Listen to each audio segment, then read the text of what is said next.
दोस्तों, welcome to my YouTube channel Commander Strikes. आज जमाना है अकाउंटेबिलिटी का। आज जमाना है ट्रांसपेरेंसी का। और हमारा जो यूथ है, हमारा जो डेमोग्राफिक डिविडेंड है, वो चाहता है कि भारतवर्ष में एक पारदर्शिता सभी के फंक्शन करने में आनी चाहिए।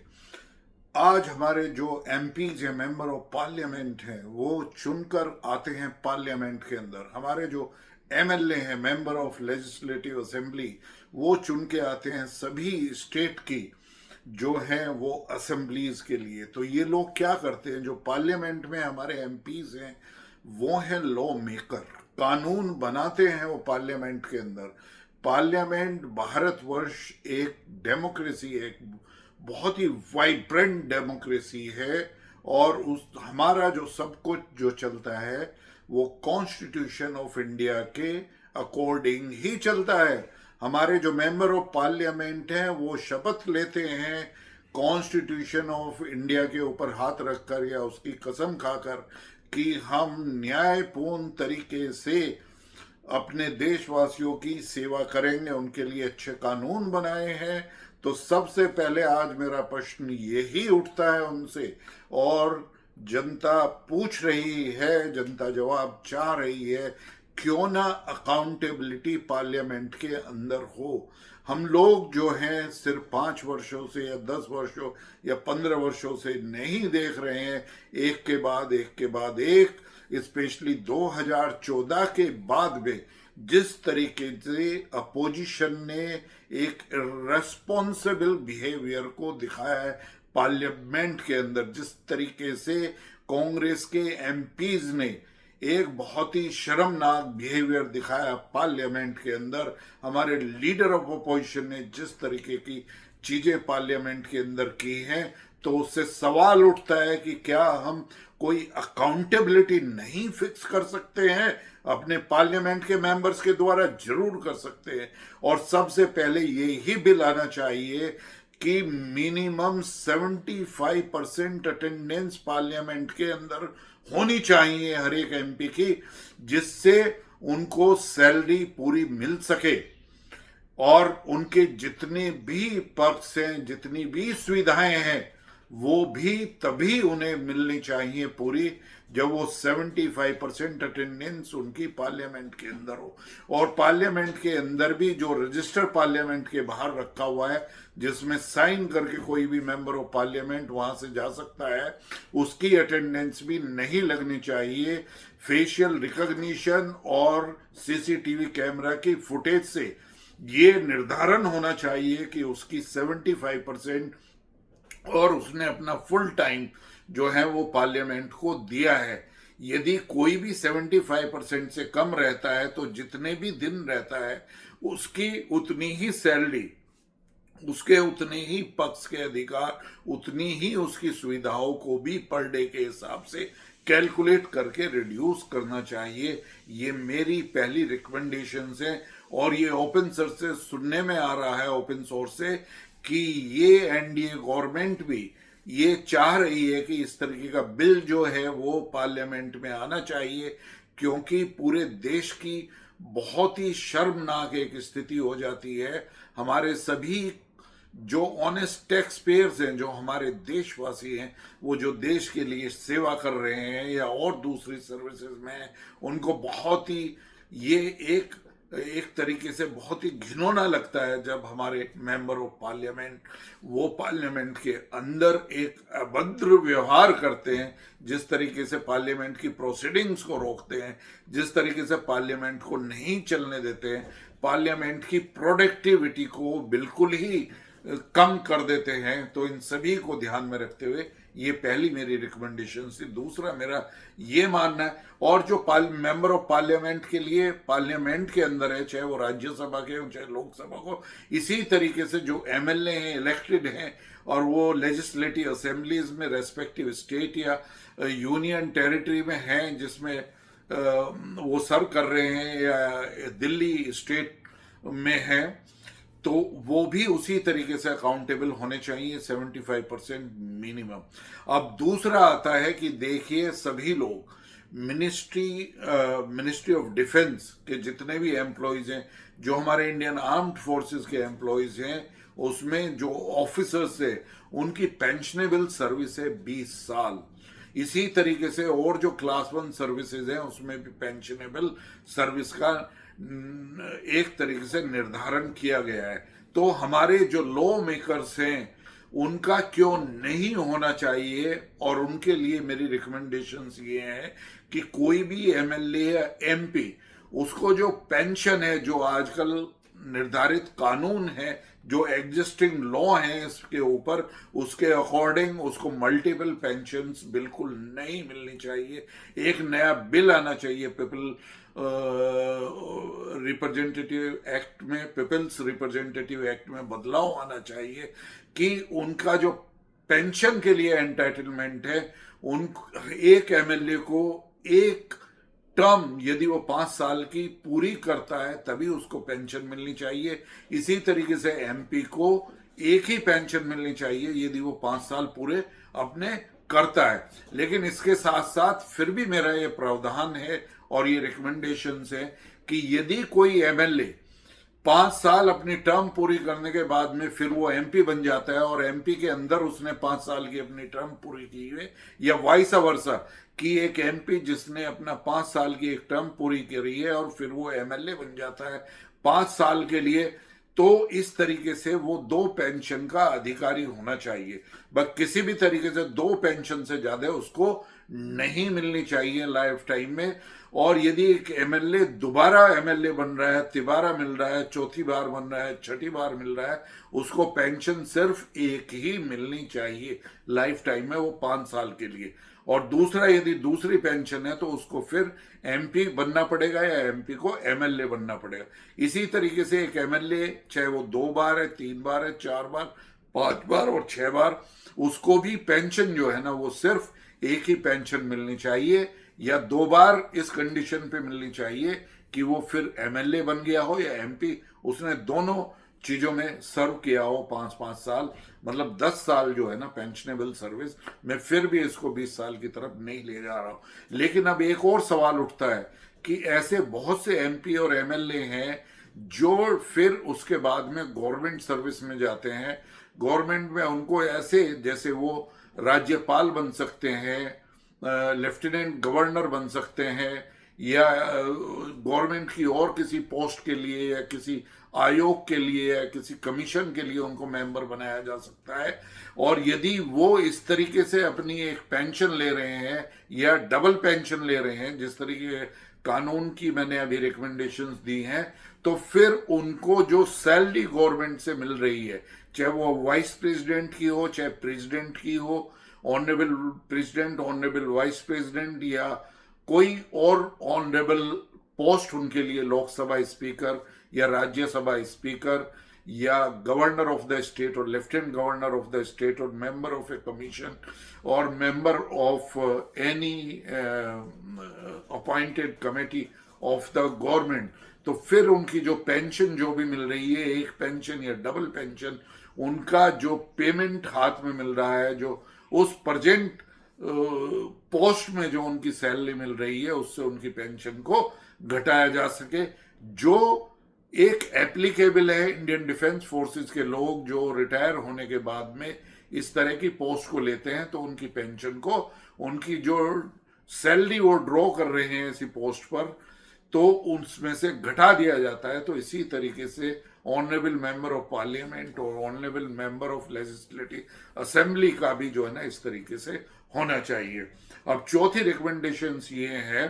कि जैसा मेरा मानना है कि शायद हर एक एमएलए को या एमएलसी को या member of parliament, Rajya Sabha, Lok Sabha को कम से कम 5 करोड़ या 10 करोड़ जो है ना वो रुपए अपनी कॉन्स्टिट्यूएंसी के डेवलपमेंट के लिए मिलते हैं। तो इसमें मेरा कहना ये है कि इस सारी अमाउंट को जो भी एमएलए, पर्टिकुलर एक स्टेट में एक डिपार्टमेंट बनना चाहिए, कॉन्स्टिट्यूएंसी डेवलपमेंट फंड, और उसकी अकाउंटेबिलिटी के लिए एक मिनिस्टर ऑफ स्टेट जो है ना वो रेस्पॉन्सिबल होना चाहिए, और वो सारी अमाउंट गवर्नमेंट द्वारा जो है ना एक फंड में रखनी चाहिए, जिसका ऑडिट कोई भी पब्लिक का आदमी उसका ऑडिट कर सके और उस कार्य की जिस तरीके से पर्टिकुलर कॉन्स्टिट्यूएंसी में हो रहा है उसको ग्राउंड लेवल पे जाकर कोई भी जनमानस व्यक्ति, आम आदमी जो है ना, उसको देख सके कि क्या हो रहे हैं और उसमें किस तरीके से फंड, उसकी क्वालिटी क्या है। और उस मिनिस्टर ऑफ स्टेट जो इस कॉन्स्टिट्यूएंसी डेवलपमेंट फंड को मेंटेन करेंगे, उसके साथ में एक सेक्रेटरी होना चाहिए उसकी प्रॉपर फंक्शनिंग के लिए। इसी तरीके से सेंट्रल गवर्नमेंट में एक मिनिस्टर ऑफ स्टेट जो सभी एमपीज की कॉन्स्टिट्यूएंसी फंड को देखे, तो इससे एक तरीके से कार्य होगा। और दूसरा, मेरा मानना ये है कि सभी पॉलिटिशियंस करप्ट नहीं है, लेकिन यदि आजादी के बाद में जितने भी रिटायर्ड पॉलिटिशियंस हैं, यदि उनकी फैमिलीज के और उनके एसेट्स का यदि आप देखेंगे तो आप मैक्सिमम पॉलिटिशियंस को पाएंगे कि जब उन्होंने पॉलिटिक्स में पदार्पण किया था, उन्होंने अपना पॉलिटिकल करियर शुरू किया था, तो उनकी संपत्ति कुछ भी नहीं थी। लेकिन उनकी संपत्ति फिर जैसे एक बार एमएलए, दो बार एमएलए या पॉलिटिकल क्षेत्र में जैसे जैसे आगे बढ़ते जाते हैं, उनकी प्रॉपर्टी जो है ना, कुछ करोड़ से 100 करोड़, किसी की 1000 करोड़ और किसी की तो हजारों हजारों करोड़ में जो है ना प्रॉपर्टीज हो गई हैं। ऐसे मेंबर ऑफ पार्लियामेंट, ऐसे member of legislative assemblies, ministers बहुत काफी हैं। तो इस पर अंकुश लगाने के लिए ये जरूरी है कि जो है ना, ये सभी जो फंड्स दिए जाते हैं उसमें कोई भी करप्शन ना हो, उसमें ट्रांसपेरेंसी हो। और फिर भी लेकिन उस अमाउंट से उसी कॉन्स्टिट्यूएंसी के अंदर वर्क होना चाहिए जिसकी रिकमेंडेशंस एक पर्टिकुलर एमएलए ने अपनी कॉन्स्टिट्यूएंसी के लिए की है या एक एमपी ने अपनी कॉन्स्टिट्यूएंसी के लिए की है, जो एक अकाउंटेबिलिटी के तहत, एक ट्रांसपेरेंसी के द्वारा वो फंड उसी की कॉन्स्टिट्यूएंसी डेवलपमेंट के लिए खर्च हो, लेकिन एक प्रोडक्टिव हो और उसमें कोई भी करप्शन जो ना हो। तो ये होना चाहिए पॉलिटिशियंस जो हमारे लॉ मेकर हैं उनके बारे में। अब इसके बाद में एक दूसरा बहुत ही और महत्वपूर्ण मुद्दा है जो मेरी 5वीं रिकमेंडेशन है कि the people representative act must be change. क्यों बदलना चाहिए? वो इसलिए बदलना चाहिए कि यदि कोई भी व्यक्ति किसी भी हीनियस क्राइम में इन्वॉल्व है और उसके खिलाफ चार्जशीट हो गई है और उसमें उसको 1 महीने से ज्यादा यदि जेल के अंदर वो रहा है, उसको किसी भी कोर्ट ने यदि बेल नहीं दी है, तो कोई भी पार्टी उसको टिकट ना दे, कोई भी पार्टी उसको मेंबर भी नहीं रखे। ये प्रावधान जो है ना पीपल्स रिप्रेजेंटेटिव एक्ट में लाना चाहिए, क्योंकि 1 महीने की सजा काफी होती है। आपने देखा होगा एक गवर्नमेंट एम्प्लॉय जिसको एक तरीके से यदि वो 1 दिन के लिए भी उसको सजा मिलती है तो उसको अपनी नौकरी को छोड़ना पड़ता है। तो ये हमारे लॉ मेकर्स के लिए भी होना चाहिए, जिससे वो किसी भी इकोनॉमिक फ्रॉड, किसी भी बैंक फ्रॉड या इन सपोर्ट ऑफ सच फ्रॉड्स जो है वो दूर रह सके, इसका मेरा मानना है। और लास्ट मेरी जो रिकमेंडेशंस ये है कि हर एक पॉलिटिकल पार्टी एक दूसरे के खिलाफ जो है ना वो काफी एलिगेशंस लगाती रहती है, और काफी एलिगेशंस जो है ना वो इस तरीके के हैं जो बहुत ही हीनियस हैं, जो एंटी नेशनल्स हैं और जो देश विरोधी गतियों में एक तरीके से लिप्त पाए जाने वाले हैं। तो उसमें क्यों ना कानून ऐसे बनने चाहिए कि कोई भी मेंबर ऑफ पार्लियामेंट, कोई भी मेंबर ऑफ लेजिस्लेटिव असेंबलीज जो हैं, यदि ऐसी कार्रवाई में लिप्त पाया जाता है, ऐसे वो स्टेटमेंट सार्वजनिक सभा में करता है, पब्लिक में करता है, सोशल मीडिया के ऊपर करता है, तो उसके खिलाफ क्यों ना एक कार्रवाई फास्ट ट्रैक कोर्ट से होनी चाहिए, या एक आचार संहिता के अंदर एक पर्टिकुलर असेंबली के ही अंदर एक कमेटी बनाकर वहां के स्पीकर को यह अधिकार होना चाहिए कि उस एमएलए को या एमएलसी को या फिर मेंबर ऑफ पार्लियामेंट को, चाहे राज्यसभा हो चाहे लोकसभा हो, उसी की सदस्य से उसको सिर्फ निरस्त ही नहीं किया जा सके, बल्कि आगे भी वो किसी भी पॉलिटिकल पार्टी में ना काम कर सके। और जितने भी कन्विक्टेड पॉलिटिशियंस हैं किसी भी घोटालों में, उनको ये अधिकार नहीं है कि वो पॉलिटिकल पार्टीज के अध्यक्ष बने, चेयरमैन बने, लाइफ टाइम उसके चेयरमैन बने रहे, या उसके किसी भी फंक्शन में जो है ना उनको ये अधिकार नहीं होना चाहिए कन्विक्टेड व्यक्ति को कोई भी पॉलिटिकल पार्टी बनाने का, पॉलिटिकल पार्टी में कोई भी पोस्ट रखने का, जिससे वो पार्टी का एक पार्टी में वो संरक्षण करता हो या पार्टी को आगे बढ़ाने की कार्रवाई करता हो। ये भी एक कानूनी प्रावधान होना चाहिए यदि हमने क्रिमिनलिटी को अपनी पॉलिटिक्स से अलग रखना है। मुझे याद आता है और बड़ा मैं एक तरीके से गर्व महसूस करता हूं कि हमारे आदरणीय प्रधानमंत्री जी ने एक बार एक भाषण में कहा था कि वो चाहेंगे कि कम से कम 1 लाख युवा जो है वो हमारे ईमानदार, कर्मठ, नेशन फर्स्ट के मोटो से जो हमारे युवा हैं वो ऐसे जो है ना हमारी पॉलिटिक्स में आए, नए लोग पॉलिटिक्स में आए जिनका कोई भी अभी तक संबंध जो है ना पॉलिटिक्स में नहीं है, और ये युवा हमारी पॉलिटिक्स को चेंज कर सके। तो इतना बड़ा संकल्प हमारे आदरणीय प्रधानमंत्री जी का है, तो उसमें मेरा सिर्फ यही उनसे एक तरीके से रिक्वेस्ट है, सुझाव है कि यदि ये प्रावधान जो मैंने अभी सजेस्ट किए हैं या सामने रखे हैं लॉ मेकर्स के लिए, तो यदि इन सभी सुझाव के साथ में और जो हमारे नए जो है ना युवा पॉलिटिक्स में आएंगे तो वो बिल्कुल एक तरीके से ईमानदार होंगे,